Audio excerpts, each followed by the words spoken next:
Ladies and gentlemen, as you are likely aware, a protracted and highly intense conflict is currently unfolding across various fronts in the Amhara region, pitting the Ethiopian National Defense Forces, ENDF, against the Amhara Fano forces.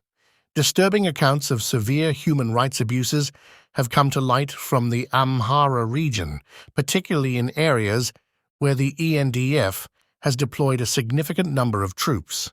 In this video, we will delve into the latest developments surrounding these deeply troubling events. In the town of Felseta Debre Mariam Church in Adet, situated in Gojam, an appalling incident has been reported. Allegedly, the ENDF was responsible for the murder of 12 Amhara civilians who were identified as Ethiopian Orthodox Church students, earnestly pursuing their studies to become deacons and priests.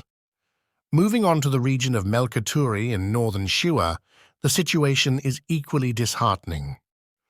It has been reported that the Oromo Liberation Front, OLF, is suspected of murdering 6 Amhara civilians and abducting an unspecified number of Amhara individuals who were affiliated with the Ethiopian Orthodox Church. In the city of Bahir Dar, also in Goyam, the ENDF's alleged involvement in the deaths of 4 Amhara civilians, including 3 individuals from the same family, Tesfaye Habtamu Mekonnen, Habtamu Tadesse Mekonnen, and Dagna Tadesse Mekonnen, has been a cause for deep distress. In Bili, Barina Sayent, Mekana Salam, located in western Wello, 4 Amhara civilians are said to have lost their lives in an encounter involving the ENDF. Shocking developments have unfolded in Woldia, situated in northern Wello, where the discovery of mass graves containing Amhara civilians, primarily young people, has sent shockwaves throughout the region. These individuals are believed to have fallen victim to violence perpetrated by Oromo ENDF forces. Another concerning aspect is the severe shortages of critical medical supplies and life-saving medicines in hospitals across the Amhara region. This crisis has arisen due to road blockades that are preventing the timely transportation of these essential items. Tragically, patients, including expectant mothers, are losing their lives in places such as Bure and Finote Salam because of the lack of access to necessary medical care. Reportedly, in Balesa, located in Gonded, there have been reports of the ENDF targeting Amhara civilian residences. This apparent act of retaliation is believed to be linked to their losses against the Fano forces, culminating in the tragic loss of 3 Amhara civilians. Recent updates from the ongoing situation in Ethiopia's Amhara region and other areas have revealed deeply concerning developments.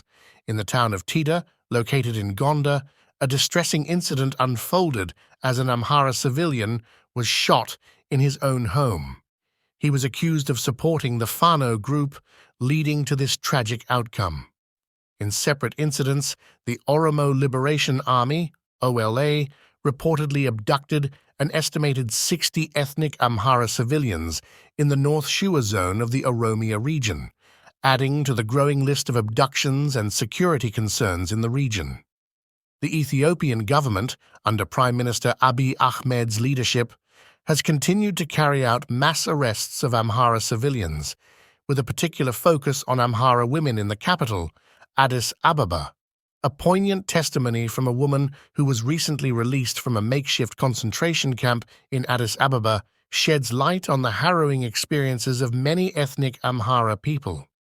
Fearful of reprisals, she chose to remain anonymous in an interview with Ethiopian media service.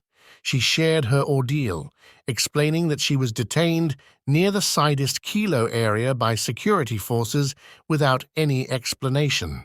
Despite being a nursing mother, the security forces showed no compassion.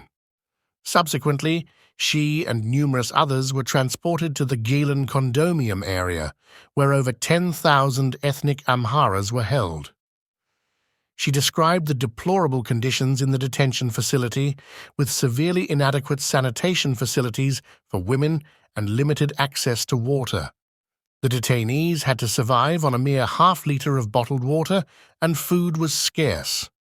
While approximately 4,000 women were released, a concerning 7,000 men reportedly remain in the facility, which has been used as a makeshift concentration camp, despite government denials of their existence. The state of emergency imposed by the government in the Amhara region has yet to be lifted, and the region remains mired in conflict and turmoil.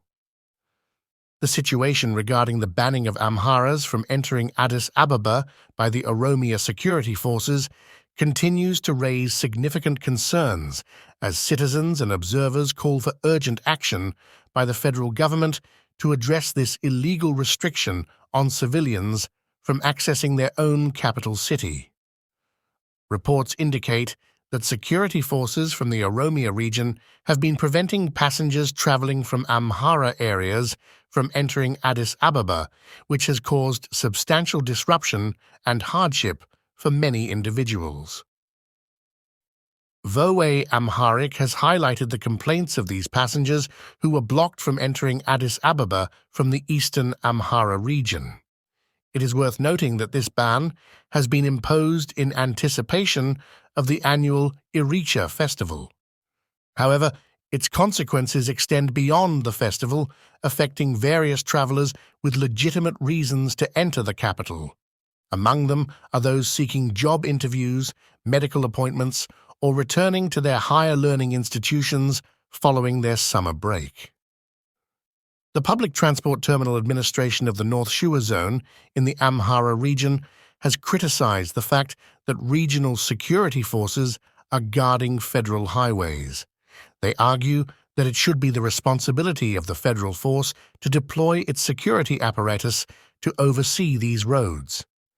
Nevertheless, there has been some progress following exchanges of letters between the North Shua Zone Administration of Amhara and the Oromo region. This progress has allowed university students who were initially denied passage through the Sheno checkpoint to enter Addis Ababa, as reported by VOA. Zudu Malida, the executive director of the Transport and Logistic Bureau of the Amhara region, has taken steps to address the issue.